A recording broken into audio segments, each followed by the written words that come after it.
భారతదేశంలో వాక్ స్వాతంత్ర హక్కు మనందరికీ ఉంది. మన విశ్వాసమును మనము సమర్థించుకోవటానికి, మన విశ్వాసాన్ని మనం బలంగా చాటడానికి మనకు ఈ రాజ్యాంగం అనుమతినిస్తుంది.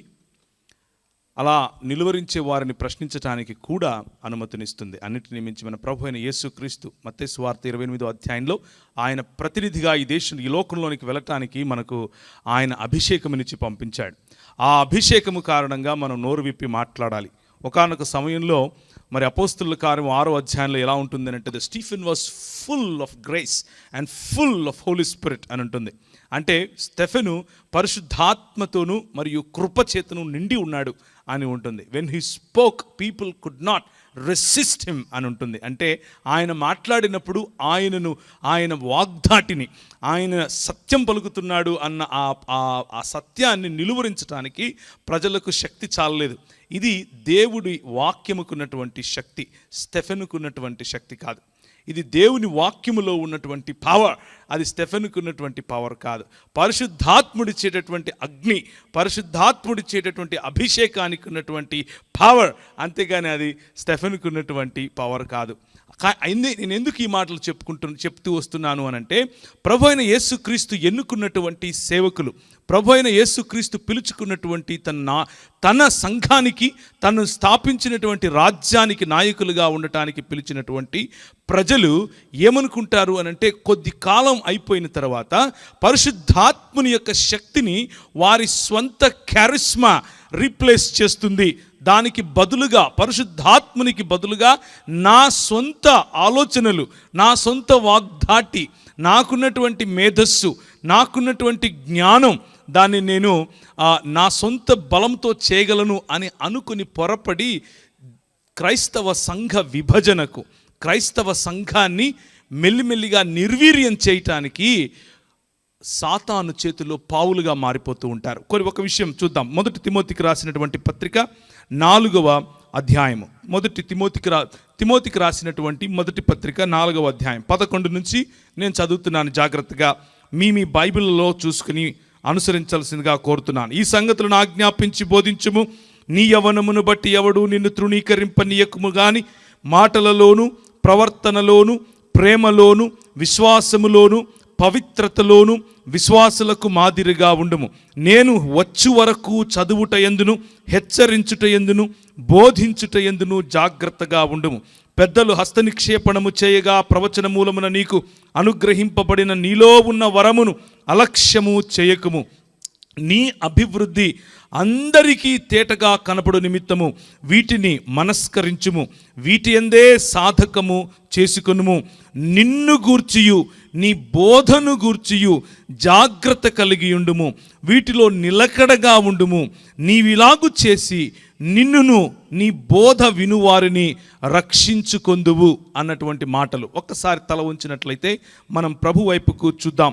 ఆయన ఈ మాటలను ఆశీర్వదించులాగుగా, ఆయన సిలువ చాటున నన్ను మరుగుపరిచి కేవలము ఆయన నోటి బూరగా మాత్రమే నన్ను ఉపయోగించుకుని మీకు స్పష్టమైన ఆయన వచనాలు, ఆయన వాక్యము మాత్రమే అందులాగున ఈ చిన్ని ప్రార్థన చేద్దాం. కృపగలిగిన తండ్రి, మా మధ్య మీరు ఉండండి, మాతో మాట్లాడండి. మట్టి బుర్ర నాది, కానీ మహోన్నతుడవైన దేవుడవు నువ్వు. ప్రభువా, నా మాటల్లో శక్తి లేదు, కానీ నువ్వు మాట్లాడితే మా జీవితాలు మారతాయి. మాతో మాట్లాడండి, మమ్మల్ని సంధించండి. ఈ రాత్రి ప్రభువా, ఏ ఒక్కరము ఒట్టి చేతుల వెళ్లకుండా నీ వాక్యములో ఉన్నటువంటి పవర్, నీ వాక్యములో ఉన్నటువంటి శక్తి, నీ వాక్యములో ఉన్నటువంటి సత్యము మా జీవితాలను సంధించి మార్చి, ప్రభువా, నీ వాక్యానికి అనుగుణంగా మా జీవితాలను మరి అలైన్ చేసుకునేట్లుగా మాతో మాట్లాడి ఆశీర్వదించమని చిన్ని ప్రార్థనను యేసు నామమున అడిగి వేడుకుంటున్నాను తండ్రి, ఆమెన్. ఎందుకు ఈ వాక్య భాగం చదివించాను అనంటే, క్రైస్తవ సంఘానికి, క్రైస్తవ సంఘము లోపల నుండి, అలాగే క్రైస్తవ సంఘము బయట నుండి, అంటే క్రైస్తవులుగా పిలువబడే వారి నుండి, క్రైస్తవేతరుల నుండి, ఈ ఇరువైపుల నుంచి కూడా దాడి అన్నది జరుగుతూ ఉంది. దాడి అన్నది కొంతమంది ఏమనుకుంటారు అనంటే, కేవలము భౌతిక పరంగా, అంటే భౌతికంగా శరీరానికి జరిగే దాడి మాత్రమే దాడి అని అనుకుంటారు. నిజమే, అది జరుగుతూ ఉంది.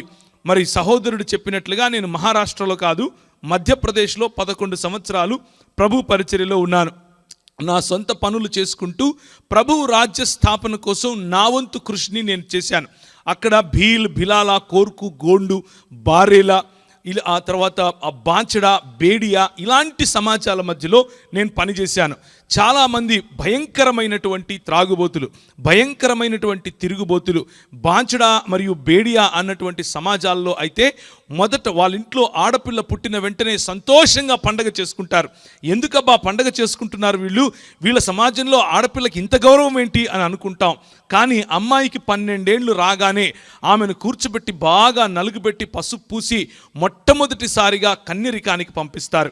మొట్టమొదటిసారిగా ఆమెను పడుపు వృత్తికి సొంతంగా తన అన్న, సొంతంగా తన తండ్రి పోయి ఒక కస్టమర్ను తీసుకొని వస్తాడు. తీసుకొని వచ్చి ఆ రోడ్డు పక్కన నిలబెట్టి ఆమెను అమ్ముతాడు. ఆమె ప్రతిరోజు తన శరీరాన్ని అమ్ముకుని తన ఇంటి జీవితాన్ని గడుపుతుంది. మేము ప్రభుత్వం దగ్గరికి వెళ్ళాం.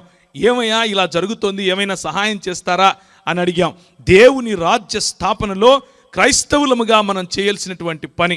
ఆయన ప్రభుత్వం వారు అంటారు, ఇది వారి కర్మ, ఇది వారు చేసుకున్నటువంటి కర్మ, ఇది వారు పుట్టినటువంటి కులములో ఉన్నటువంటి వృత్తి, ఇది అది వాళ్ళు చేసి తీరాల్సిందే. మధ్యలో నువ్వెప్పుడు ఎక్కడో వచ్చి మాట్లాడుతున్నావు అని అన్నారు.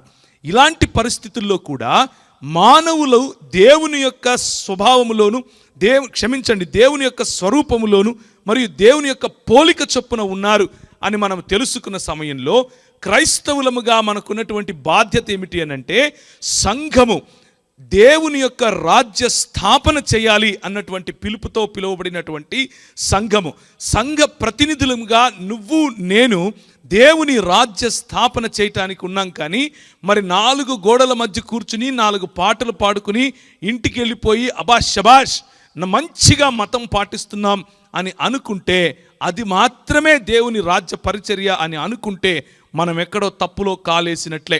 అందుకనే క్రైస్తవ సంఘము పైన ఉన్నటువంటి ఈ దాడి భౌతికం మాత్రమే కాదు, అది సిద్ధాంతపరమైనటువంటి దాడి కూడా అని జ్ఞాపకం చేసుకోవాలి. సిద్ధాంతపరమైనటువంటి దాడి అనంటే బోధకు సంబంధించినటువంటి దాడి.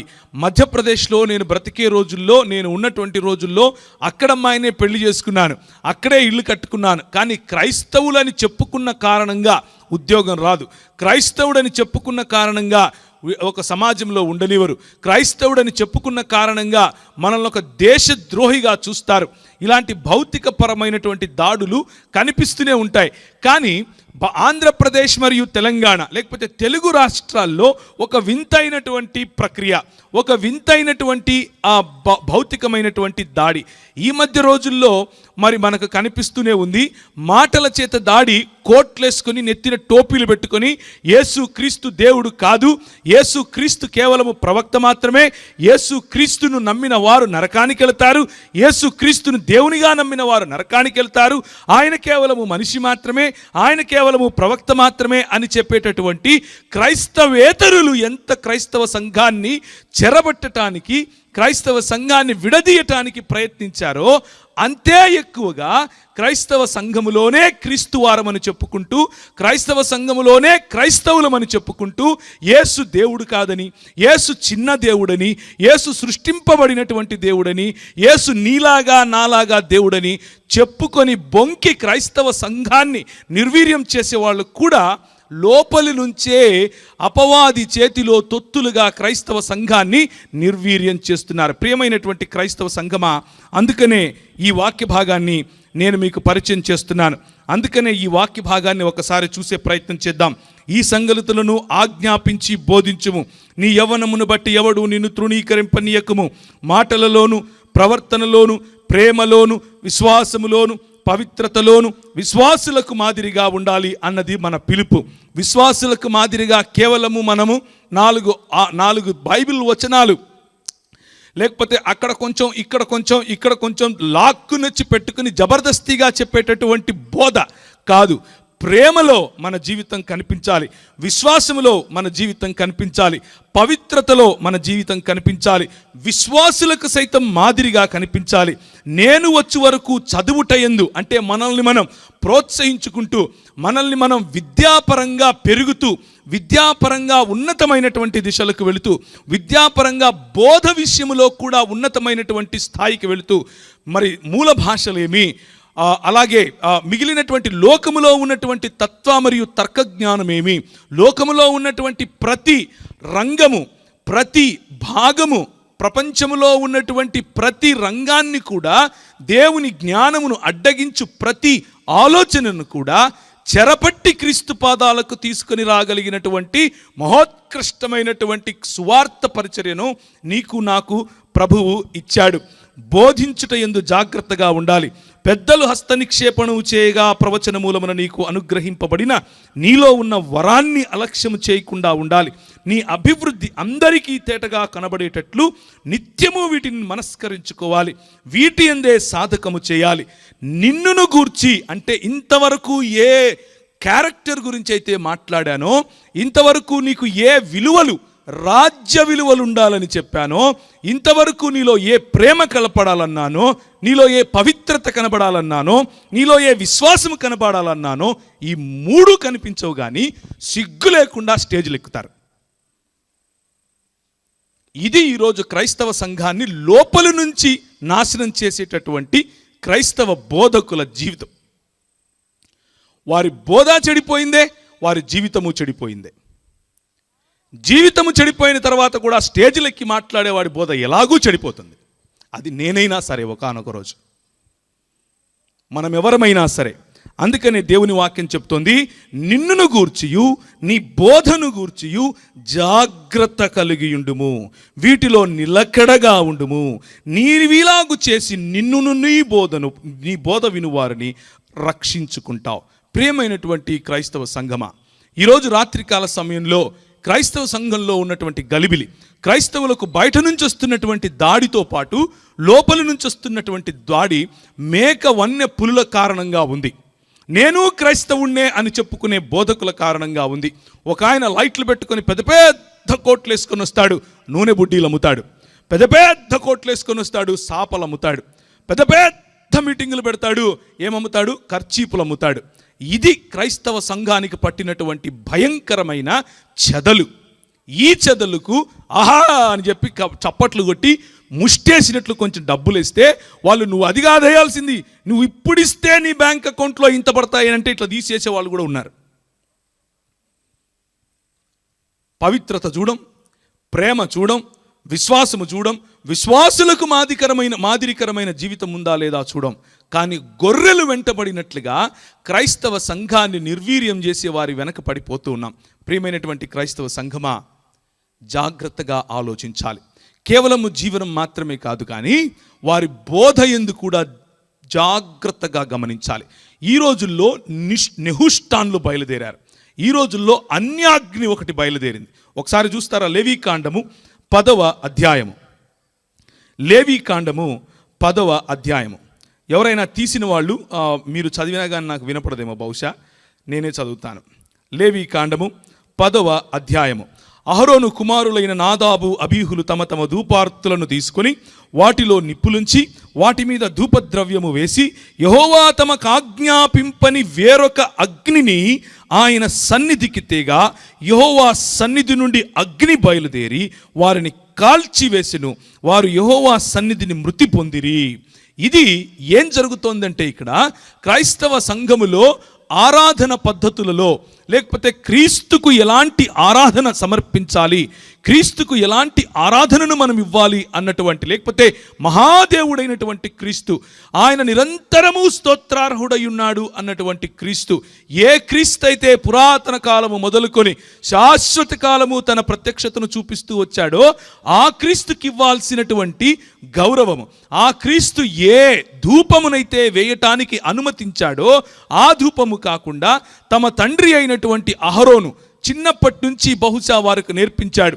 ప్రభువు చెప్పాడు, బలిపీఠము దగ్గర ఉన్నటువంటి ఆ ధూపాన్ని తీసుకుని, ఆ అగ్నిని తీసుకుని మీరు వేసే ధూపార్తిలో అదే అగ్ని ఉండాలి, అంతేకాని అరువు తెచ్చుకున్నటువంటి అగ్ని ఉండకూడదు, అన్యుల చేత ఉన్నటువంటి అగ్ని ఉండకూడదు అని చెప్పినప్పటికీ లక్ష్య పెట్టకుండా వారి జీవితంలో త్రాగుబోతులై, జాగ్రత్తగా వినాలి, త్రాగుబోతులై అంటే వారి జీవితంలో ఏమైంది?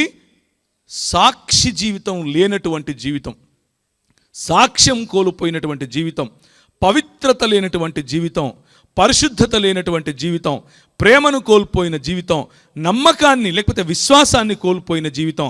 ఆ జీవితం కారణంగా అన్య అగ్నిని, యెహోవా దేవుడు అనుమతించినటువంటి అగ్నిని తీసుకుని వచ్చి ధూపార్తి వేయటానికి బయలుదేరారు. మేము సేవ చేస్తామహో అని బయలుదేరారు. యెహోవా సన్నిధి నుండి అగ్ని బయలుదేరి వారిని దహించి వేసింది. కాళ్ళు పట్టుకొని ఈడ్చి బయట పారేయండి అని మోషే సెలవిస్తాడు. మీరు ఏడవటానికి కేవలము తన అహరోను ఇంటి వారికి మాత్రమే అనుమతిచ్చి మిగిలిన వాళ్లకు పాలెములో వాళ్ళిద్దరిని తీసి బయట పారేయండి, మనము మిగిలిన కార్యక్రమం చేసుకుందాం అని చెప్పినటువంటి సంఘటన అది. ఎందుకు ఈ మాటలు చెప్తున్నాను అనంటే, క్రైస్తవ సంఘ బోధలో అన్యాగ్ని మెల్లిమెల్లిగా ప్రవేశించింది. క్రైస్తవ సంఘ బోధలో ప్రవేశించే అన్యాగ్ని ఏమిటి అనంటే, ఎక్కడో పుట్టినటువంటి ఆ అన్యాగ్ని మన దేశంలోనికి, మన రాష్ట్రంలోనికి, తెలుగు ప్రజలలోనికి మెల్లిమెల్లిగా పాకి ఈరోజు ఒక మహావృక్షమై ఉన్నట్లుగా కనిపిస్తూ ఉంది. కానీ నిజానికి అపోస్తలులు వేసినటువంటి పునాది ముందు నిలబడేటటువంటి ఎందుకంటే ప్రభువే అన్నాడు, పాతాళ లోక ద్వారములు ఈ అపోస్తలులు వేసినటువంటి పునాది ఎదుట నిలబడలేవు, సత్యము ఎదుట నిలబడలేవు, సువార్త ఎదుట నిలబడలేవు అని దేవుని వాక్యము చెబుతూనే ఉంది. ఒకసారి ద్వితీయోపదేశ కాండం చూస్తారా? ద్వితీయోపదేశ కాండము ఆఖరి అధ్యాయము, ఇశ్రాయేలు నీ భాగ్యము ఎంత గొప్పది అన్నటువంటి మాటలు, క్షమించండి,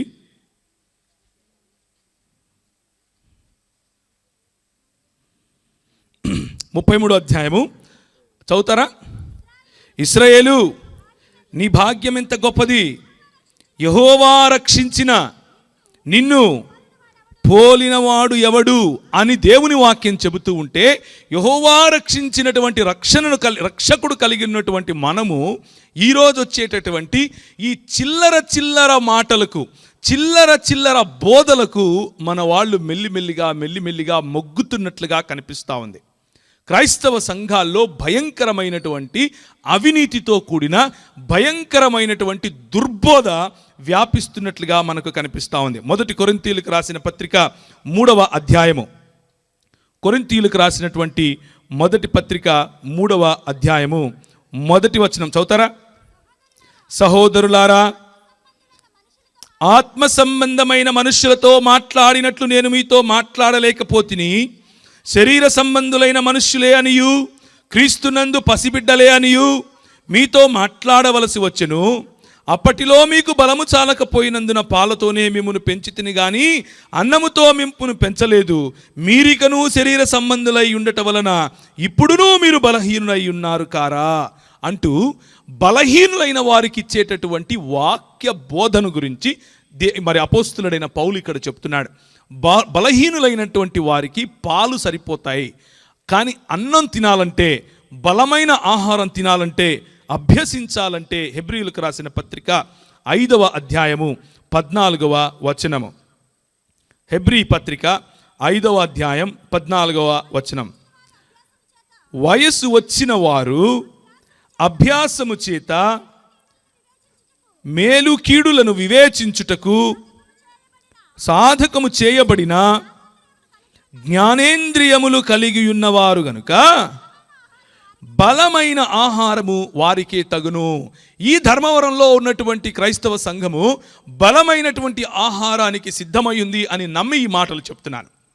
ఈ ధర్మవరంలో ఉన్నటువంటి క్రైస్తవ సంఘము ఇంకా పాలు దాగే పసిపిల్లలు కాదు అని వివేచన కలిగిన వారని, మేలు కీడులను వివేచింపగలిగినటువంటి అభ్యాసము చేయగలవారని, పాలు తాగే పసివాడుగా శిశువుగా ఉన్నవాడు కాదని, నీతివాక్య విషయములో అనుభవం లేనివాడై ఉండకుండా వయస్సు వచ్చిన వారు అభ్యాసం చేసినట్లుగా మేలుకీడును వివేచించేవారు అన్న అర్థం వచ్చేలా అలాంటి భావన కలిగి మీకు ఈ మాటలు చెప్పే ప్రయత్నం చేస్తున్నాను. ఎందుకు అనంటే ఒకవేళ ఇంకా మనము చిన్న బిడ్డలుగా ఉంటే నేను చెప్పే మాటలు మీకు ఎక్కకపోవచ్చు కూడా. ఈ అన్యాజ్ఞింది ఇవి వచ్చిన దాన్ని ఏమంటారు, ఏదో దూరం నుంచి హైదరాబాద్ నుంచి వచ్చి ఒక మంచి మాటలు ఏదైనా చెప్పిపోతాడులే అని అనుకుంటే ఈయనేందో అన్యాజ్ఞ అంటాడు, అగ్ని అంటాడు, కాల్ చేశారంటాడు, ఏంది ఇదంతా అని అనుకుంటున్నారా? ప్రియమైనటువంటి క్రైస్తవ సంఘమా, సంఘము లోపల నుంచి వస్తున్నటువంటి ఈ అన్యాగ్ని, సంఘము లోపల ప్రవేశపెట్టబడుతున్నటువంటి బోధ రూపముగా ప్రవేశపెట్టబడుతున్నటువంటి అన్యాగ్ని దహించి వేయబడటానికే ఇది వచ్చింది. ఇది వ్యక్తి పూజ రూపంగా వచ్చింది. వ్యక్తి పట్ల భక్తి కలిగే విధంగా ఇది ప్రవర్తిస్తుంది. కులం పట్ల భక్తి కలిగే విధంగా ఇది ప్రవర్తిస్తుంది. కుల రాజకీయాలు మన సంఘంలోనికి వచ్చే విధంగా ఇది ప్రవర్తిస్తుంది. ఇది అన్యాగ్నితో కూడినటువంటి విషయం. ఏ కులాన్నైతే క్రైస్తవ పెద్దలు ఆ రోజుల్లో క్రొత్తగా యేసు ప్రభువును తెలుసుకోవటానికి విడిచిపెట్టి మరీ వచ్చారో, ఇక నాకు ఆ కులమొద్దు, ఇప్పుడు నేను యేసుక్రీస్తు యొక్క శరీరము, యేసుక్రీస్తు యొక్క స్వరూపము, యేసుక్రీస్తు యొక్క పోలికలోకి మారాలి అన్నటువంటి ఆలోచన పెట్టుకుని వచ్చారో, అదే దరిద్రాన్ని మళ్ళీ సంఘాల్లోనికి మెల్లిమెల్లిగా తీసుకొస్తున్నారు. చూసారా? అది అన్యాగ్ని. వాస్తు పేరట మెల్లిమెల్లిగా తిరిగి లోకములోనికి తీసుకొని పోయేట్లుగా మన మైండ్స్తో ఆడుకుంటున్నారు. చూసారా? అది అన్యాగ్ని. వ్యక్తులకు ప్రాముఖ్యతనిచ్చి యేసుక్రీస్తు కంటే కూడా గొప్పగా పొగిడేట్లుగా, యేసుక్రీస్తుతో సమానముగా పొగిడేట్లుగా ఈ రోజుల్లో వ్యక్తులకు ప్రాధాన్యత ఇస్తున్నారు. చూసారా? అన్యాగ్ని. అలాంటి అన్యాగ్నిని మనము గుర్తుపట్టగలగాలి. అలాంటి అన్యాగ్నిని గుర్తుపట్టిన తరువాత అలాంటి వ్యక్తి పూజ నుంచి, కుల పూజ నుంచి, సంఘ పూజ నుంచి, లేకపోతే బోధ పూజ నుంచి బయటికి రావాలి. అప్పుడు బలమైనటువంటి ఆహారము తినటానికి మనకు అవకాశం ఉన్నవారుగా మనం నిరూపించుకుంటాం. ఎందుకు ఈ మాటలు చెప్తున్నాను అనంటే, క్రైస్తవ సంఘంలో మేము క్రీస్తు వారమని, మేము క్రీస్తును పోలి నడుచుకుని వారమని చెప్పినటువంటి మనలోనే కొంతమంది అంటారు, యేసుక్రీస్తు దేవుడు కాదండి, యేసుక్రీస్తు కలిగింపబడ్డాడండి, యేసుక్రీస్తు సృష్టింపబడ్డాడండి, యేసుక్రీస్తు నీలాగా నాలాగా దేవుడండి, ఆయన సృష్టికర్త కాదండి. ఇవి వారు చెప్పే మాటలు. యోహాను సువార్త 1వ అధ్యాయం చదివావా అని అడిగితే చదివానండి అంటాడు, కానీ కొత్త భాష్యాలు చెప్తాడు దానికి. ఒకసారి చదువుతారా? యోహాను సువార్త 1వ అధ్యాయము 3వ వచనం. కలిగి ఉన్నదేదియు ఆయన లేకుండా కలుగలేదు. యేసు క్రీస్తు సృష్టికర్త జాబితాలో ఉన్నాడా? సృష్టి జాబితాలో ఉన్నాడా? సృష్టికర్త జాబితాలో ఉన్నాడు. ఈ మాత్రం అర్థం చేసుకోకుండా యేసుక్రీస్తు నేను ఒకటే అనేటటువంటి ఆలోచనలో ఉన్న వారిని కూడా క్రైస్తవ సంఘాల్లో మనం ఎంటర్టైన్ చేస్తున్నాము అనంటే ఇక మన గతి అంతే. ఒకసారి 2వ కొరింథీయులకు రాసినటువంటి పత్రిక, అపోస్తులుడైన పౌలు కొరింథీ సంఘానికి రాసినటువంటి 2వ పత్రిక 11వ అధ్యాయము, సర్పము 3 నుంచి చదువుతున్నాను.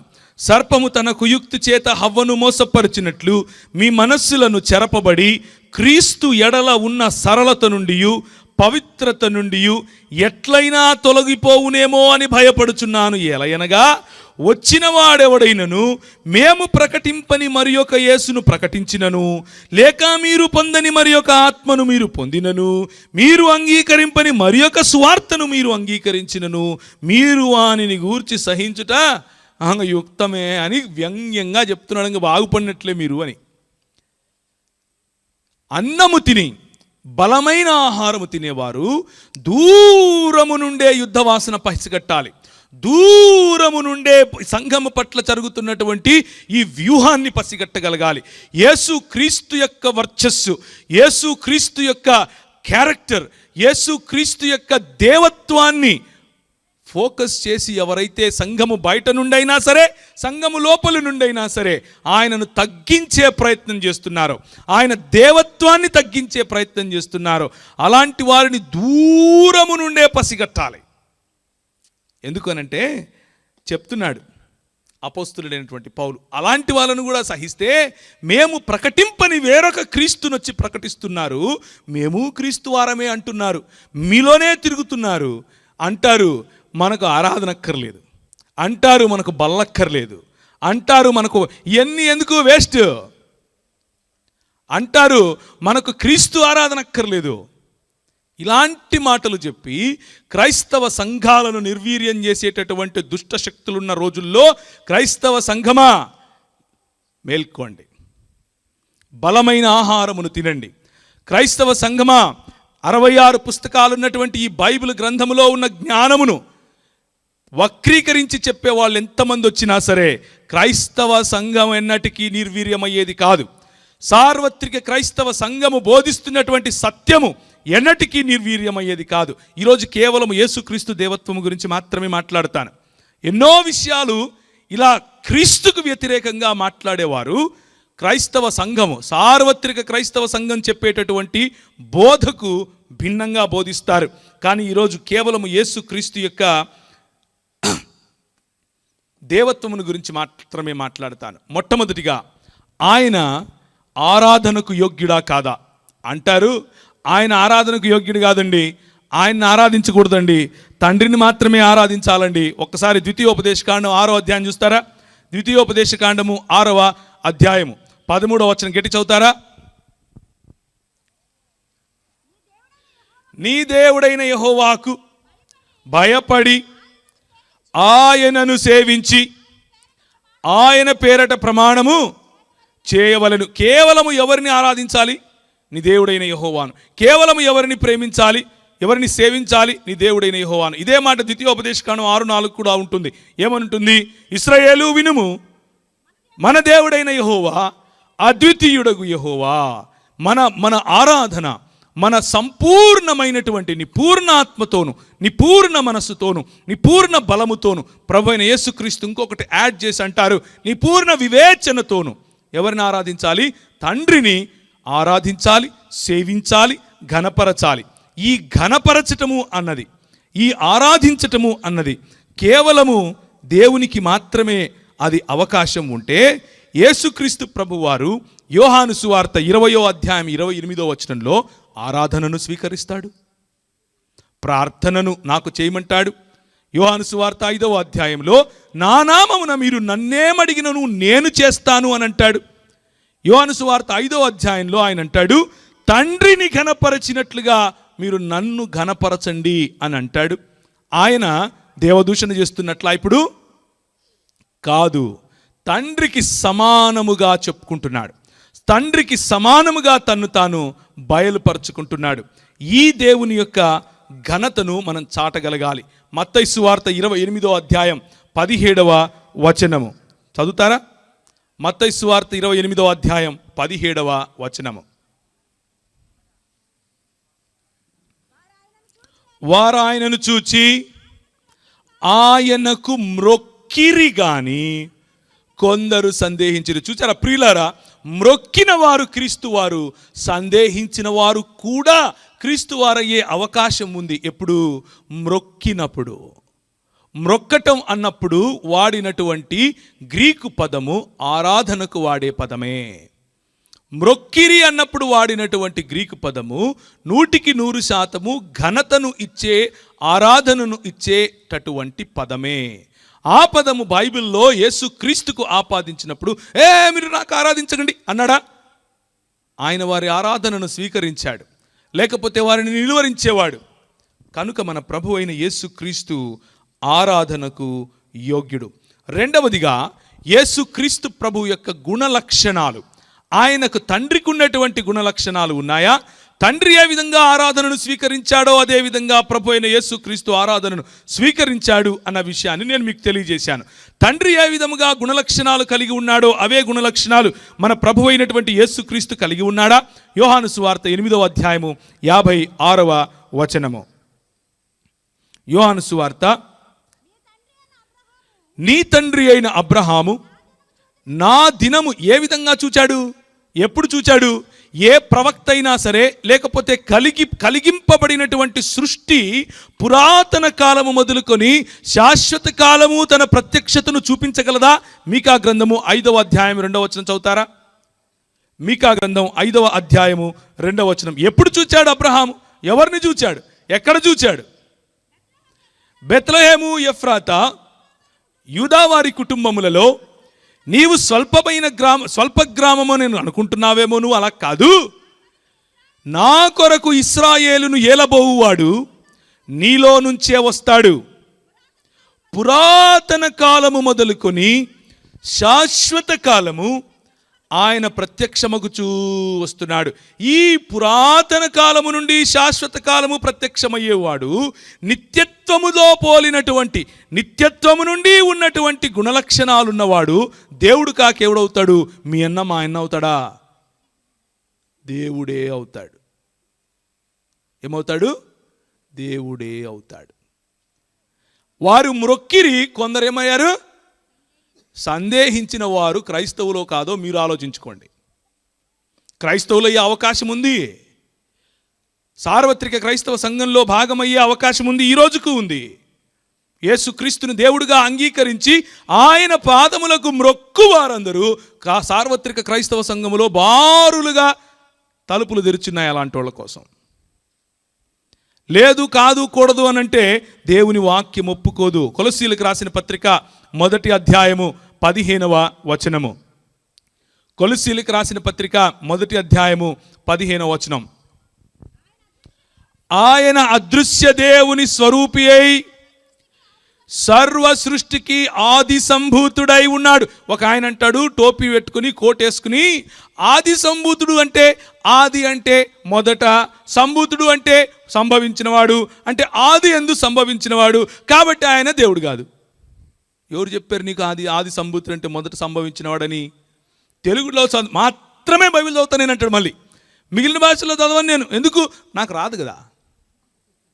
నాకు రాదు, అవతలోనికి కూడా రాదు అనుకుంటాను. మూల భాషల్లో మాట్లాడదామంటే వద్దు, అదెందుకు, నాకు రాదు కాబట్టి నువ్వు మాట్లాడద్దు. ఇది బాగుందే. కొలస్సీలకు రాసిన పత్రిక 1వ అధ్యాయము ఏమని చదివాం? ఆయన అదృశ్య దేవుని స్వరూపి అయి సర్వ సృష్టికి ఆది సంభూతుడై ఉన్నాడు. ఇంతకు ఆది సంభూతుడంటే ఏంటి అన్న ఆ పదానికి ఇచ్చే నిర్వచనం నువ్వు నేను ఇవ్వాలా, లేకపోతే ఆ వచనంలో రాసినటువంటి పౌలు ఇవ్వాలా? 14 ఆ కుమారుని యందు మనకు విమోచన అనగా పాపక్షమాపణ కలుగుచున్నది. ఆయన అదృశ్య దేవుని స్వరూపి అయి సర్వ సృష్టికి ఆది సంభూతుడై ఉన్నాడు. ఏలయనగా ఎందుకు ఆది సంభూతుడు అంటున్నానంటే, ఎందుకని యేసుక్రీస్తును ఆది సంభూతుడని పిలుస్తున్నానంటే, ఆది యందు పుట్టాడని కాదు. ఎందుకంట ఆకాశమందున్నవియు భూమి అందున్నవియు దృశ్యమైనవి గాని అదృశ్యమైనవి గాని సింహాసనములైన ప్రభుత్వములైన ప్రధానులైన అధికారములైన సర్వము ఆయన యందు సృజింపబడెను. సర్వమును ఆయన ద్వారాను ఆయనను బట్టి సృజింపబడెను. సృష్టికర్తలో ఉన్నాడా? సృష్టిలో ఉన్నాడా? సృష్టికర్తల్లో ఉన్నాడు. ఇక్కడ దేవునికి ఉన్నటువంటి గుణలక్షణాలు మన ప్రభు అయినటువంటి యేసుక్రీస్తుకు తండ్రితో సమానముగా ఉన్నవి ఉన్నట్లుగా స్పష్టంగా మనకు కనిపిస్తున్నాయి. ఆయనను పట్టుకొని దేవుడు కాదు, పక్కింట్లో ఉంటే ఒరే ఇట్రా అని పిలిస్తే వచ్చేవాడు అని చెప్పుకునే వాళ్ళు కూడా ఉంటారు. రోమీలకు రాసిన పత్రిక 8వ అధ్యాయము 3వ వచనము. రోమా పత్రిక 8వ అధ్యాయం 3వ వచనం. శరీరమును అనుసరింపక ఆత్మను అనుసరించియే నడుచుకొను మన యందు పాప పరిహారము నిమిత్తము దేవుడు తన సొంత కుమారునిని పాప శరీరాకారముతో పంపి ఆయన శరీరమందు పాపముకు శిక్ష విధించెను. ఇలా అంటారు కొంతమంది. అలా కాదండి, ఆయన వచ్చాడు, పంపినవాడు గొప్పోడా వచ్చినవాడు గొప్పోడా అని అంటారు. పంపినవాడు గొప్పోడా వచ్చినవాడు గొప్పోడా? అప్పుడు పంపినవాడు ఈ పంపించిన వాడిని ఏమంటున్నాడు అని అంటే, ఒకసారి చూడండి హెబ్రీయులకు రాసిన పత్రిక హెబ్రీయులకు రాసిన పత్రిక 1వ అధ్యాయము. పంపినవాడు గొప్పోడు, అదేగా మీ పాయింట్. ఒకసారి చూడండి, హెబ్రీయులకు రాసిన పత్రిక 1వ అధ్యాయం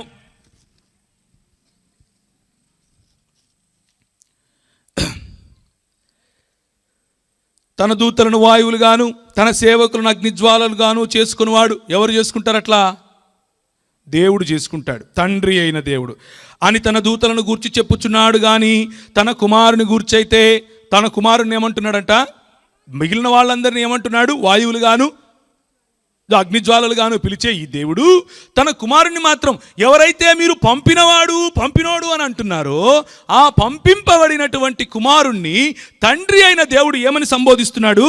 దేవా, నీ సింహాసనము నిరంతరము నిలుచున్నది, నీ రాజదండము న్యాయార్థమైనది, నీవు నీతిని ప్రేమించి దుర్నీతిని ద్వేషించితివి, అందుచేత దేవుడు నీ తోడి వారి కంటే నిన్ను హెచ్చించినట్లుగా ఆనంద తైలముతో అభిషేకించను. ఎవరి గురించి రాశారు ఈ మాట? కీర్తనల గ్రంథంలో రాబోయేటటువంటి మెస్సియాను గురించినటువంటి ప్రవచనం ఇది. ఆ ప్రవచనాన్ని తీసుకుని వచ్చి హెబ్రీ గ్రంథకర్త ప్రభు అయిన యేసు క్రీస్తుకు ఆపాదిస్తూ ఈయన అద్వితీయ కుమారుడు అని చెప్తాడు. ఇంత అవసరం లేదు. నీలాగా నాలాగా యేసు ప్రభు సామాన్య మానవుడైతే నీలాగా నాలాగా మనము ఆయన రక్షణ కార్యము ద్వారా, ఆయన యొక్క రక్షణ కార్యము ద్వారా ఎందరు ఆత్మచేత నడిపింపబడుదురో వారందరూ కుమారులనబడుదురు, ఎందరూ ఆయనను స్వీకరించిరో వారందరికీ నీ దేవుని పిల్లలగుటకు అధికారం ఇవ్వబడెను అన్నట్లుగా యేసుక్రీస్తుకు అధికారం ఇచ్చారా? లేకపోతే ఆయన అద్వితీయ కుమారుడా? ఫరక్ కనిపిస్తలేదు? యోహాను సువార్త 3వ అధ్యాయం 16వ వచనం పిల్లల్ని అడిగినా చెప్తారు. ఏమని చెప్తారు? దేవుడు లోకమును ఎంతో ప్రేమించును కాగా అద్వితీయ కుమారుడు. ఏ కుమారుడు? నీలాగా నాలాగా కుమారుడా? అద్వితీయ కుమారుడా? అద్వితీయ కుమారుడు.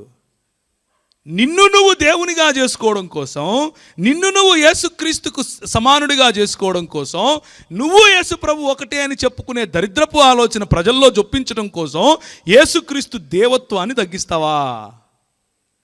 ఏం మాట్లాడుతున్నావు? ప్రియమైనటువంటి క్రైస్తవ సంఘమా, దేవా, నీ సింహాసనము నిరంతరము నిలుచున్నది అని తండ్రి అయిన దేవుడు స్వయంగా మన ప్రభు అయినటువంటి యేసుక్రీస్తును ప్రస్తావిస్తున్నాడు. 10వ వచనం, మరియు ప్రభువా. ఎవరు పిలుస్తున్నారు ఈ మాట? తండ్రి అయిన దేవుడు ప్రభు అయినటువంటి యేసుక్రీస్తుని ఇలా ప్రస్తావిస్తున్నాడు అంటూ అపోస్తలులు చెప్తున్నారు. ప్రభువా, నీవు ఆది యందు భూమికి పునాది వేసితివి, ఆకాశములు కూడా నీ చేతి పనులే. They will perish, but you remain. They will all wear out like a garment. Like a robe you will roll them up. Like a garment they will be changed. But you are the same and your years will have no end. ఇవంతా ఎవరి గురించి మాట్లాడుతున్నారు? పాత నిబంధన గ్రంథంలో ఎక్కడైతే ఈ వాక్య భాగం రాసిందో అది ఎవరి గురించి కీర్తన గ్రంథంలో ఉన్నది? యెహోవాను గురించినటువంటి మాట. యెహోవాను గురించినటువంటి మాటను తీసుకొని వచ్చి మన ప్రభు అయినటువంటి యేసుక్రీస్తుకు ఆపాదిస్తూ ఏమంటున్నారు? ప్రభువా, నీవు ఆది యందు భూమికి పునాది వేసితివి, ఆకాశములు కూడా నీ చేతి పనులే. అవి నశించును గాని నీవు నిలిచిందువు, అవన్నీ వస్త్రముల వలె తొలగిపోవును, ఉత్తరీయముల వలె వాటిని ముడిచివేయుదువు అని వస్త్రము వలె మార్చబడును గాని నీవు ఏకరీతిగా ఉన్నావు, నీ సంవత్సరములు తరగవు. ఎవరి సంవత్సరములు తరగవు? మనుషులవా?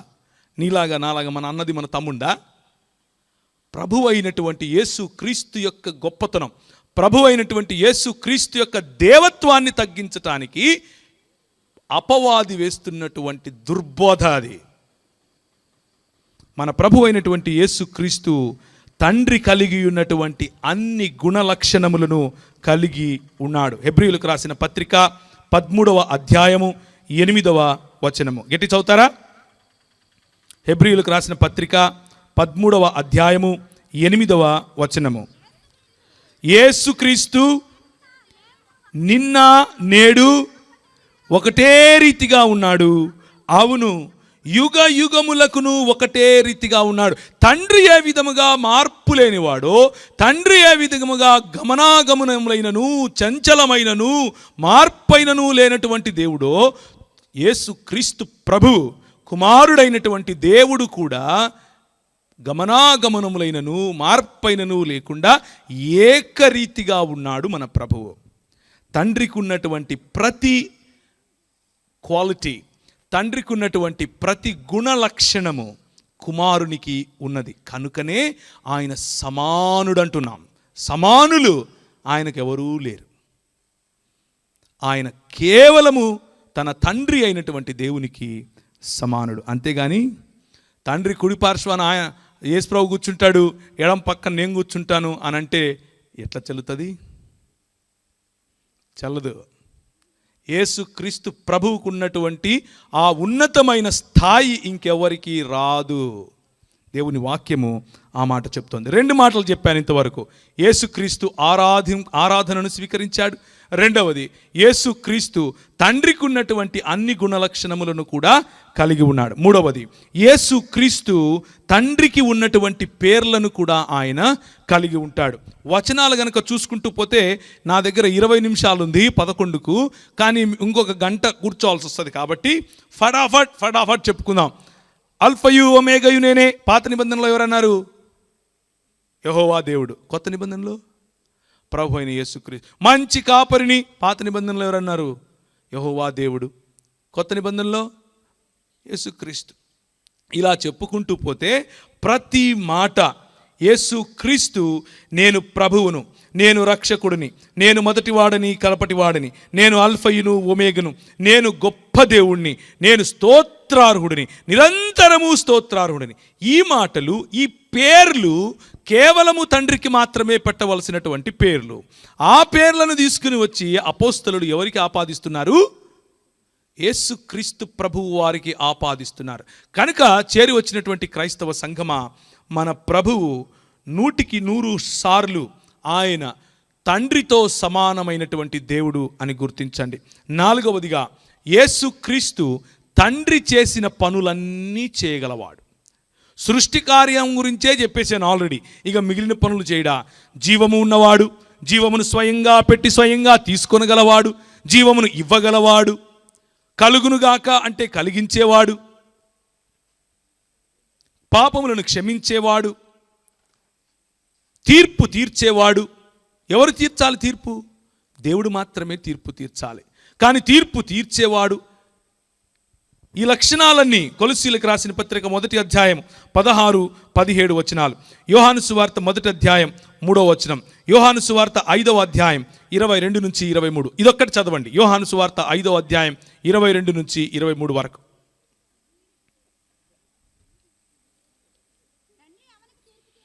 తండ్రి ఎవరికి నీ తీర్పు తీర్చడు గాని తండ్రిని ఘనపరచునట్లుగా,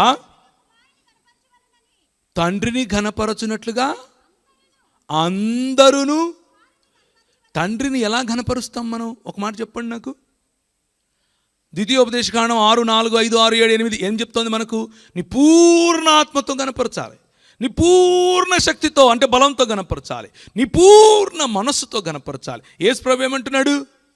తండ్రిని నువ్వు ఎలా ఘనపరుస్తావో నన్ను కూడా అలాగే ఘనపరచాలి, ఏం తేడా లేదు అని ప్రభు స్వయంగా తన నోటితో చెప్తూ ఉంటే నువ్వేమంటావు?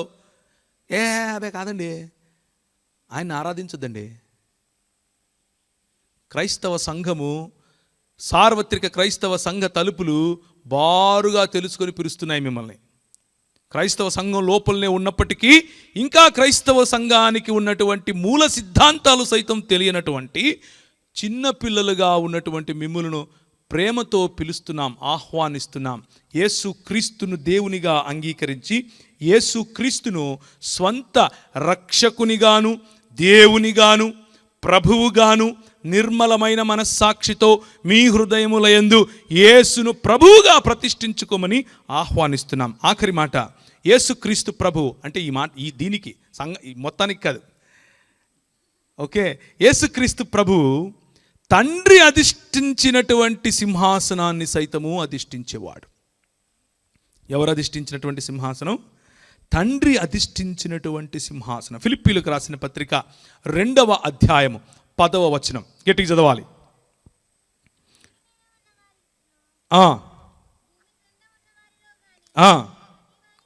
ప్రతి వాని మోకాలును యేసునామమున వంగునట్లును ప్రతి వాని నాలుకయు తండ్రి అయిన దేవుని యేసు క్రీస్తు ప్రభు అని ఒప్పుకొనున్నట్లు దేవుడు ఆయనను అధికముగా హెచ్చించి అన్ని నామముల కంటే పై నామముగా ఆయనను అనుగ్రహించారు. ఇప్పుడు అసలైన కథ వచ్చింది. ఏమంటారంటే, నువ్వు ఇంతవరకు పేర్లు చెప్తివి, అవి చెప్తివి బాగానే ఉంది, కానీ తండ్రి ఇస్తేనే వచ్చింది కదా. ఇది మెయిన్ పాయింట్ ఇక్కడ. ఏమంటున్నారు? తండ్రి గణపరుస్తేనే కదా గణపరచబడ్డాడు. అన్ని నామముల కంటే పైన, అంటే అందరి పేరు కంటే పై పేరు ఎవరికిచ్చాడు? యేసు ప్రభుకి ఇచ్చాడు. ఉదాహరణకు మీరు ప్రార్థన చేస్తున్నారు అనుకోండి, అందరికంటే పైనున్న నామం పేరిట ఎవరికి చేయాలి? తండ్రికి చేయాలి. ఉదాహరణకు నువ్వు ఒక ఎగ్జామ్ రాస్తున్నావు, లేకపోతే ఒక పరీక్ష ఒక పేపర్ ఒక లెటర్ రాస్తున్నావు. ఎవరికి లెటర్ రాస్తున్నావు? ప్రిన్సిపల్ గారికి లెటర్ రాస్తున్నావు. ప్రిన్సిపల్ గారు నాకు కడుపు నొస్తా ఉంది, నేను ఇంటికి వెళ్ళాలి, దయచేసి నా మనవిని అంగీకరించి ఇంటికి సెలవు ప్రకటించ ప్రార్థన అని పెట్టి సంతకం పెట్టావు. కానీ ప్రిన్సిపల్ దగ్గరికి పోతే ప్రిన్సిపల్ తీసుకోడంట. ఎందుకు? నీ క్లాస్ టీచరు సైన్ పెట్టాలంట. క్లాస్ టీచర్ సైన్ పెడితే ప్రిన్సిపల్. అది యేసునామం అంటే. ఏది?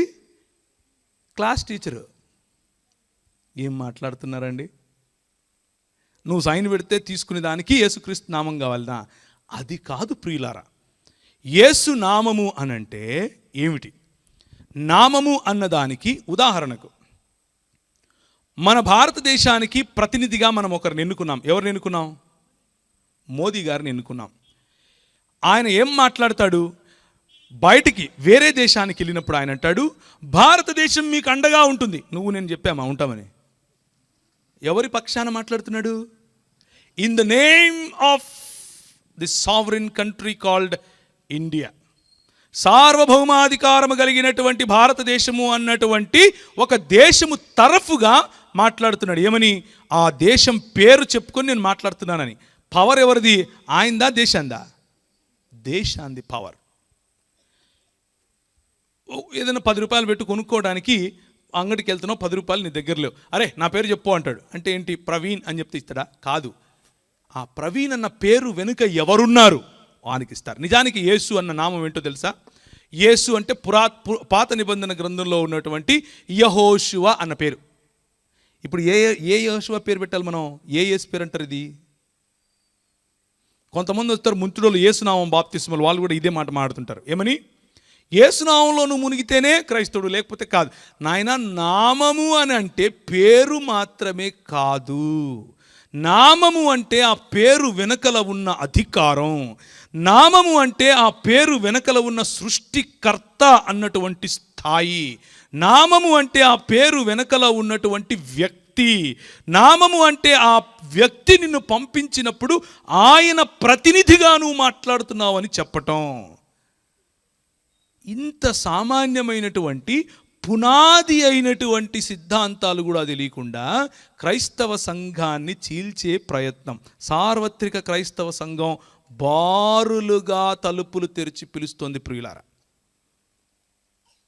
ఇప్పటికైనా సరే యేసుక్రీస్తు ప్రభువు నామమును, యేసుక్రీస్తు యొక్క స్థాయిని, యేసుక్రీస్తు యొక్క గొప్పతనాన్ని, యేసుక్రీస్తు యొక్క దేవత్వాన్ని, యేసుక్రీస్తు యొక్క సృష్టికర్త అయినటువంటి యేసుక్రీస్తు యొక్క దేవత్వాన్ని తగ్గించక ఆయనను వెంబడిస్తే క్రైస్తవులని పిలువబడటానికి అవకాశం ఉంటుంది. రెవల్యూషన్స్, ప్రకటన గ్రంథం 22వ అధ్యాయం 1వ వచనం చదువుతారా గట్టిగా? ప్రకటన గ్రంథం 22వ అధ్యాయం 1వ వచనం. మరియు స్ఫటికము వలె మెరియునటి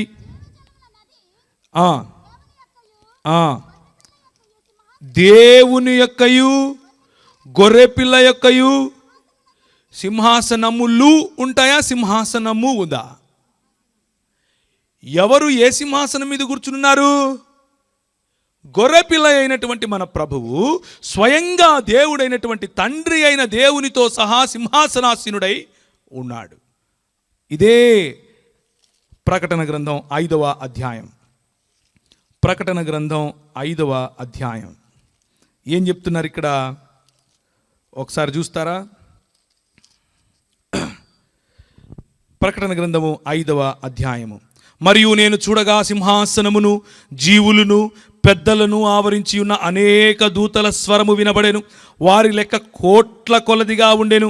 వారు వధింపబడిన గొర్రెపిల్ల శక్తియు, ఐశ్వర్యమును, జ్ఞానమును, బలమును, ఘనతయు, మహిమయు, స్తోత్రమును పొందనర్హుడని గొప్ప స్వరముతో చెప్పుచుండ్రి. ఏం చేస్తున్నారు వీళ్ళు ఇక్కడ? ఆరాధన చేస్తున్నారు. ఎవరికి చేస్తున్నారమ్మా?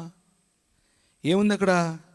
వధింపబడిన గొర్రెపిల్ల. ఎవరు వధింపబడింది?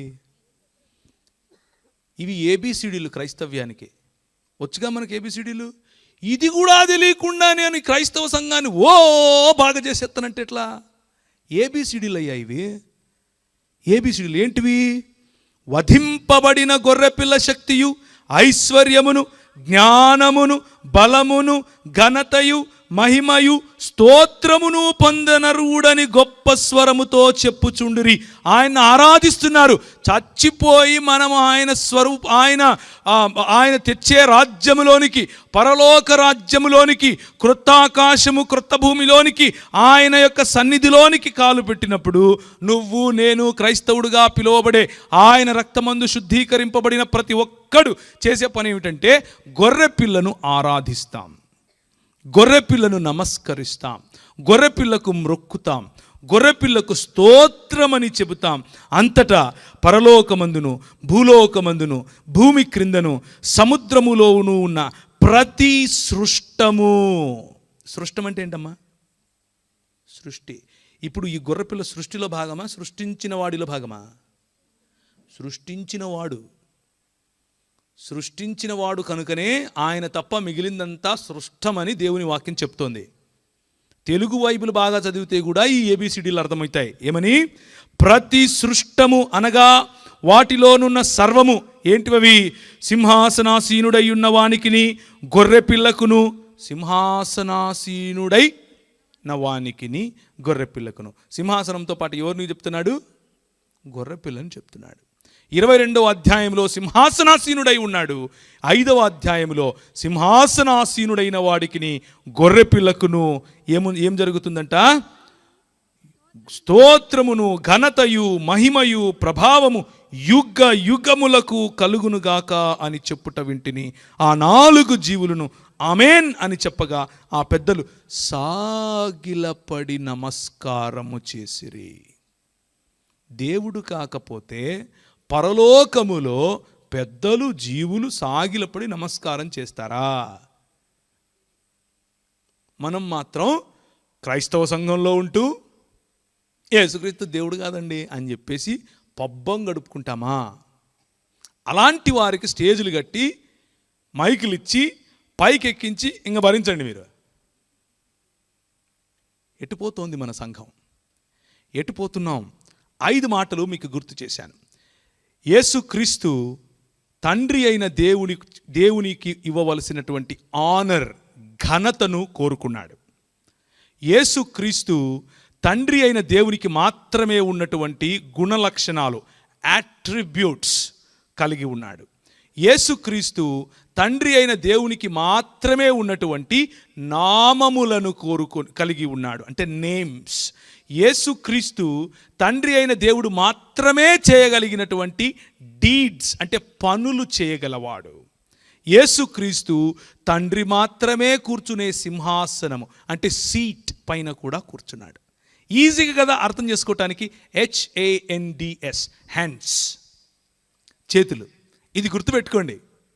యేసుక్రీస్తు దేవుడు కాదనంటే చేతులు చూపించండి. ఏం చూపించాలి?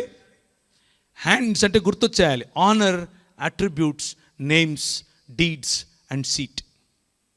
ఈ 5 మాటలతో మన ప్రభు అయిన యేసు దేవుడు అన్న విషయాన్ని పూర్ణ హృదయముతోను, పూర్ణ ఆత్మతోను, పూర్ణ శక్తితోను మన దేవుడైనటువంటి యెహోవాను, మన దేవుడైనటువంటి యేసు క్రీస్తును మనము ఆరాధించబద్దులమై ఉన్నాం. సంఖ్యాకాండము 21వ అధ్యాయం. సంఖ్యాకాండము 21వ అధ్యాయము మొదటి నుంచి. ఇశ్రాయేలీయుల అతారీయుల మార్గమున వచ్చుచున్నారని దక్షిణ దిక్కుకు నివసించిన కనానీయుడైన ఆరాదు రాజు విని అతడు ఇశ్రాయేలీయులతో, ఇశ్రాయేలీయుల యొక్క యెహోవాను మొక్కుకొని, నీవు మా చేతికి ఈ జనమును బొత్తిగా అప్పగించిన ఎడల మేము వారి పట్టణములను నీ పేరట నిర్మూలము చేసేదను. యెహోవా ఇశ్రాయేలీయుల మాటను ఆలకించి ఆ కనానీయులను అప్పగింపగా ఇశ్రాయేలీయులు వారిని వారి పట్టణములను నిర్మూలము చేసిరి. అందువలన ఆ చోటికి హోర్మా అని పేరు పెట్టబడెను. అలా ముందుకెళ్తే ఏముంది అనంటే, మోషే ప్రజల కొరకు ప్రార్థన చేయగా 7వ వచనం, కాబట్టి ప్రజలు మోషే యొద్దకు వచ్చి, మేము యెహోవాకును నీకును విరోధముగా మాటలాడి పాపము చేసితిమి. యెహోవా మా మధ్య నుండి ఈ సర్పములను తొలగించునట్లు ఆయనను వేడుకొనమనిరి. మోషే ప్రజల కొరకు ప్రార్థన చేయగా, యెహోవా నీవు తాపకరమైన సర్పము వంటి ప్రతిమ చేయించి స్తంభము మీద పెట్టుము, అప్పుడు కరవబడిన ప్రతివాడును దాని వైపు చూచి బ్రతుకునని మోషేకి సెలవిచ్చెను. ఏమైందంటే, ఇక్కడ ఇశ్రాయేలీయులు వస్తున్నారు, వీళ్ళకి సనుగుడు కార్యక్రమాలు, గొడుగుడు కార్యక్రమాలు ఎక్కువైపోయాయి. దేవుని యొక్క వర్చస్సు, దేవునికి ఉన్నటువంటి క్యారెక్టర్, దేవునితో సంబంధం మర్చిపోయి వీళ్ళు దేవుడిచ్చేటటువంటి ఈవుల వైపు, దేవుడిచ్చేటటువంటి తావిలాల వైపు, దేవుని పేరు పెట్టుకొని అమ్మేటటువంటి నూనె బుడ్లు, నీళ్ల బుడ్లు, మన్ను, మశానం వైపుకు వీళ్ళకు ఎక్కువ మనసు పడింది. ప్రభువు ఆయన కృపను కొద్దిసేపు తప్పించాడు. స్థాపకరమైనటువంటి సర్పములు వచ్చి కాటు వేయడం మొదలుపెట్టాయి. కుయ్యో మొర్రో మమ్మల్ని రక్షించయ్యా, మాతో తప్పైపోయింది, మేము ఇలాంటివి చేస్తూనే ఉంటాం, క్షమాపణలు కోరుతూనే ఉంటాం, మళ్ళీ నీ దగ్గరకు వస్తూనే ఉంటాం, మళ్ళీ గొనుగుతూనే ఉంటాము, ఏదో ఒకటి చేసి మమ్మల్ని రక్షించయ్యా అంటూ మోషే దగ్గరకు వస్తే మోషే అంటాడు, మోషే ప్రభువుతో విచారిస్తే, ఒక ఇత్తడి సర్పమును తయారు చేసి పెట్టయ్యా, దాన్ని నిదానించి ఎవరైతే చూస్తారో వారు రక్షింపబడతారు అన్నటువంటి మాటలు వారికి గుర్తు చేశాడు. అలా మోషే చేశాడు. అలా చేసిన దాన్ని ఏం చేశారో ఇశ్రాయేలీయులు చూడండి. 2వ రాజుల గ్రంథం 18వ అధ్యాయం. 2వ రాజుల గ్రంథము 18వ అధ్యాయం 2వ వచనం. అతడు ఏలన ఆరంభించినప్పుడు, ఎవరు? హిజ్కియా. అతడు ఏలన ఆరంభించినప్పుడు 25 ఏండ్ల వాడై యెరూషలేమునందు 29 సంవత్సరములు ఏలెను. అతని తల్లి జకరియా కుమార్తె, ఆమెకు అబీ అని పేరు. తన పితరుడైన దావీదు చేసినట్లు అతడు యెహోవా దృష్టికి పూర్ణముగా నీతిని అనుసరించెను. ఉన్నత స్థలములను కొట్టివేసి విగ్రహములను పగులగొట్టి దేవతా స్తంభములను పడగొట్టి మోషే చేసిన ఇత్తడి సర్పమును చిన్నా భిన్నములుగా చేసింది. ఏం చేశాడు? మోషే వారిని రక్షించటం కోసం, తాపకరమైన సర్పముల బారి నుండి రక్షించటం కోసం ఏ ఇత్తడి సర్పమునైతే ఎత్తి చూపించాడో ఆ ఇత్తడి సర్పమును రాజైన హిజ్కియా తన పితరుడైనటువంటి దావీదు రాజు చేసినట్లుగా దేవునికి నీతికరమైన పనిగా చేస్తూ ఆ ఇత్తడి సర్పమును చిన్నాభిన్నములుగా చేశాడు. ఎందుకు అనంటే, దాని పక్కనే ఉంటుంది చూడండి. దానికి ఇశ్రాయేలులు ఏమని పేరు పెట్టారు? చదవండి. నెహుష్టాను. చదవండి. దానికి ఇశ్రాయేలీలు నెహుష్టాన్ అను పేరు పెట్టి దానికి ధూపము వేయుచు వచ్చి చుండిరి. అతడు ఇశ్రాయేలీయుల దేవుడైన యెహోవా యందు విశ్వాసముంచినవాడు. యెహోవా యందు విశ్వాసముంచినవాడు. ఇశ్రాయేలు, నీ భాగ్యం ఎంత గొప్పది, యెహోవాయే రక్షించిన నీ భాగ్యం ఎంత గొప్పది.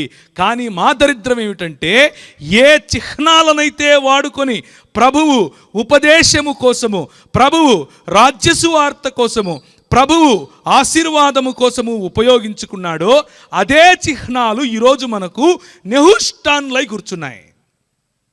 వాళ్లకు ధూపద్రవ్యాలు వేయడం మొదలెట్టేశాం.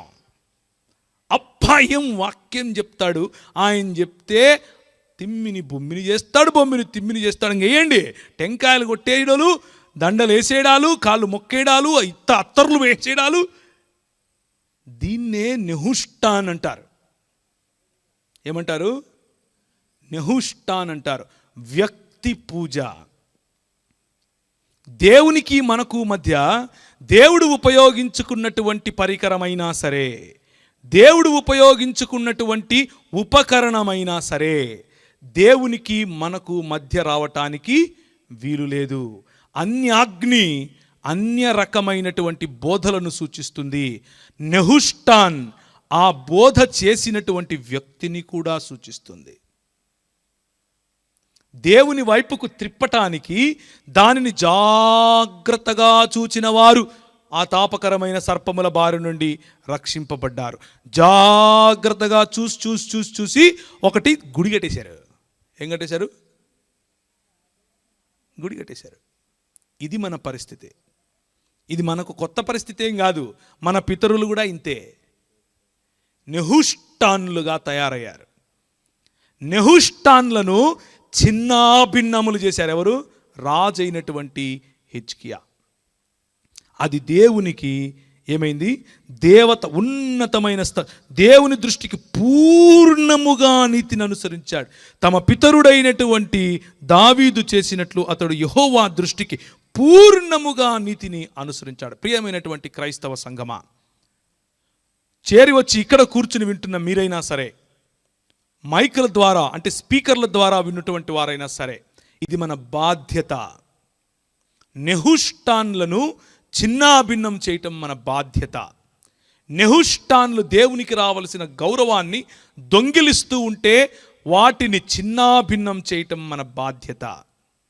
అది మీ డినామినేషన్ అయినా సరే, అది మీ సొంత దైవజనుడైనా సరే, అది కోట్లేసుకుని నెత్తిన టోపీ పెట్టుకొని వచ్చే వాళ్ళైనా సరే, లేకపోతే కుర్చీల్లో కూర్చొని చెప్పేవాళ్ళైనా సరే, లేకపోతే ఎగిరెగిరి చెప్పేవాళ్ళైనా సరే, చేతులు పెట్టి తోసేవాడైనా సరే, నూనె రాసి మభ్యపెట్టేవాడైనా సరే, ఎవరైనా సరే నెహుష్టాన్గా తయారైతే, దేవునికి మనకు మధ్య అడ్డుగా ఉంటే, దేవునికి మాత్రమే చెందవలసినటువంటి ఆరాధనను, దేవునికి మాత్రమే చెందవలసినటువంటి గౌరవాన్ని దొంగిలించే పని చేస్తే ప్రభు అంటాడు, నేను నా మహిమను ఎవరికి ఇచ్చువాడను కాను, నా మహిమనెవడు దొంగిలించడానికి నేను ఒప్పుకోను అని చెప్పేటటువంటి ప్రభువు మన ప్రభువు. యోహాను సువార్త 3వ అధ్యాయము 14వ వచనము. నిజానికి ఆ ఇత్తడి సర్పము యొక్క పని ఏంటి? ఆ ఇత్తడి సర్పాన్ని ఎందుకు చేయించి పెట్టాడు అక్కడ ప్రభువు? అరణ్యములో మోషే సర్పమును ఎలాగు ఎత్తెనో అలాగే విశ్వసించు ప్రతివాడును నశింపక ఆయన ద్వారా నిత్య జీవము పొందినట్లు. ద పర్పస్, దానికి ఉన్నటువంటి ఉద్దేశం ఏంటి? మనుష్య కుమారుణ్ణి ఎత్తాలి, మనుష్య కుమారుణ్ణి ఘనపరచాలి, ప్రభు అయినటువంటి యేసు క్రీస్తును ఘనపరచాలి, ప్రభు అయినటువంటి యేసు క్రీస్తు యొక్క దేవత్వమును చాటాలి, ప్రభు అయినటువంటి యేసు క్రీస్తు యొక్క ఘనతను చాటాలి. ఈరోజు నెహుష్టాన్లు ఏం చేస్తున్నారు? ఆయన ఘనతను దొంగిలించి ఆయన తర్వాత నేనే అని ఒక ఆయనంటే, నేను ఆయన ఒకటే అని ఒక ఆయనంటే, ఆయన పంపగా నేను వచ్చాను ఆ ద్వీప స్తంభాన్ని నేనే అని ఒక ఆయనంటే, ఏమైపోతోంది మన సంఘానికి? మేము ప్రకటింపని వేరొక క్రీస్తును ప్రకటించినను, మేము పరిచయం చేయని వేరొక ఆత్మను మీరు పొందినను, మేము ప్రకటింపని వేరొక సువార్తను మీరు అంగీకరించినను, అట్టి వారిని సహించటం మీ కర్మ, ఇంకా యుక్తమే అంటున్నాడు. అంటే వ్యంగ్యంగా చెప్తున్నాడు. ప్రియమైనటువంటి క్రైస్తవ సంఘమా, ఒక్కసారి ఆలోచించాల్సినటువంటి సమయం. 2 నిమిషాలు తలలు వంచుకుని దేవుని వైపుకు చూద్దాం. యేసు క్రీస్తు యొక్క దేవత్వమును అర్థం చేసుకుందాం. యేసు క్రీస్తు పురాతన కాలము మొదలుకొని శాశ్వత కాలము మనకు దేవుడై ఉన్నటువంటి క్రీస్తుని అంగీకరిద్దాం. అలాంటి దేవుణ్ణి విస్మరించి మన డినామినేషన్ చెప్తుందనో, మనము నచ్చిన, మాకు నచ్చిన, మేము ఒప్పిన దైవజనుడు చెప్పాడనో, అన్యాగ్నికి నెహుష్టాన్లకు చోటివ్వకుండా యేసు క్రీస్తు అన్నటువంటి దేవుడు, యేసు క్రీస్తు అన్నటువంటి సృష్టికర్త అయిన దేవుణ్ణి మనము మన జీవితాల్లోనికి స్వీకరించుకుందాం, మన జీవితాల్లోనికి ఆహ్వానిద్దాం. చేరి వచ్చినటువంటి వారిలో ఎవరైనా సరే, చేరి వచ్చినటువంటి వారు మాత్రమే కాకుండా స్పీకర్ల ద్వారా వింటున్న వారెవరైనా సరే, యేసు క్రీస్తు యొక్క దేవత్వము పట్ల ప్రభువు మీతో ఈరోజు మాట్లాడితే, యేసు క్రీస్తు నిజదేవుడని, ఆయన తండ్రితో సమానమైనటువంటి దేవుడని, ఆయన సృష్టి జాబితాలో కాదు సృష్టికర్త జాబితాలో ఉన్నాడని అర్థం చేసుకుంటే, మధ్యలో ఉన్నటువంటి నెహుష్టాన్లను చిన్నాభిన్నము చేయండి. మధ్యలో వచ్చినటువంటి అన్యాగ్నిని చిన్నాభిన్నం చేయండి. సార్వత్రిక క్రైస్తవ సంఘము బోధలోను జీవితములోను ప్రాధాన్యతనిస్తుంది. జీవితములో ప్రాధాన్యతనిస్తుంది కాబట్టే వారి ఇళ్లను, వారి వాకిళ్లను, వారి జీవితాలను, వారి దేశాలను విడిచిపెట్టి ఈ ప్రాంతానికి వచ్చారు. ఒక బీర్ దొరగారు, ఒక థామస్ కాటన్ దొరగారు, ఒక సిపి బ్రౌన్ గారు, ఒక ఐడా స్కడర్ గారు, ఒక యానీ గారు, ఒక యానీ కూగ్లర్ గారు, ఒక యామీ కార్మికల్ గారు, ఒక విలియం కేరీ గారు, ఇలా చెప్పుకుంటూ పోతే జనజీవన స్రవంతిలో వారి జీవితాలను పానార్పణాలుగా పోసినటువంటి భారతదేశంలో నవభారతాన్ని నిర్మించినటువంటి క్రైస్తవ సమాజము యేసుక్రీస్తును దేవునిగా అంగీకరించినటువంటి సమాజమే కానీ ఇలాంటి కుహనా మేధావులు పరిచయం చేసినటువంటి సువార్త కాదు. అలాంటి దేవుని రాజ్య స్థాపన కావాలి అని ఆశించారు కాబట్టే మనకు అట్టడుగున ఉన్న వారిని, బడుగు బలహీన వర్గాల్లో ఉన్న వారిని కౌగిలించుకున్నారు, వారితో పాటి జీవించారు, వారి జీవితాలను పణంగా పోశారు. నెహుష్టాన్లు నీ దగ్గరకు వచ్చి నీది దొంగిలిస్తారు, నెహుష్టాన్లు నీ దగ్గరకు వచ్చి నీది కొల్లగొడతారు. క్రైస్తవ సంఘము, నిజ క్రైస్తవ సమాజము ఉన్నది ధారపోసి మీ జీవితాలను నిర్మిస్తుంది. తేడా కనపడట్లేదా? అందుకనే 4వ అధ్యాయంలో తిమోతికి రాసిన పత్రికలో చదివించాను, నీ జీవితమును బోధను రెండిటినీ కాపాడుకోవాలి, రెండిటినీ సరిగ్గా చూసుకోవాలి. ఏ సంఘము వారి జీవితాలను పానార్పణముగా పోసి మరి మీ జీవితాలను పెంచటానికి, మీ జీవితాలను కట్టటానికి, మీ జీవితాలలో వెలుగును నింపటానికి ముందుకొస్తోంది.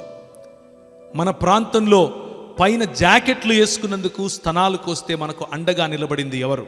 నెహుష్టాన్లా నువ్వెందుకులే వేసుకునేది, అది కూడా నాకే ఇచ్చేయి అనే ఈ రోజున్నటువంటి నెహుష్టాన్లా, లేకపోతే వారి జీవితాలను పానార్పణముగా పోసినటువంటి క్రైస్తవ మిషనరీ సంఘాలు ఏవైతే సార్వత్రిక క్రైస్తవ సంఘ ప్రాతినిధ్యంలో వచ్చాయో ఆ సంఘాల? ఆలోచించి నిర్ణయం తీసుకోండి. ఆలోచించి అలాంటి సేవను పరిచర్యగా గుర్తించండి. ఆలోచించి ప్రభువైన యేసుక్రీస్తును మన జీవితంలోనికి కేవలము చిన్న దేవుడిగా కాదు, దేవుని బిడ్డ ఏమవుతాడు, దేవుడే అవుతాడు కదా అనేటటువంటి వాడు కాదు, నీలాగా నాలాగా దేవుడే అనేటటువంటి వాడు కాదు, సృష్టికర్త అయినటువంటి దేవునిగా అంగీకరించి సృష్టికర్త అయినటువంటి దేవునిగా మన జీవితాల్లోనికి స్వాగతించునాగున మనం ఈరోజు ప్రార్థన చేద్దాం. కళ్ళు మూసుకున్నట్లయితే 2 నిమిషాలు ప్రభు వైపుకు చూద్దాం.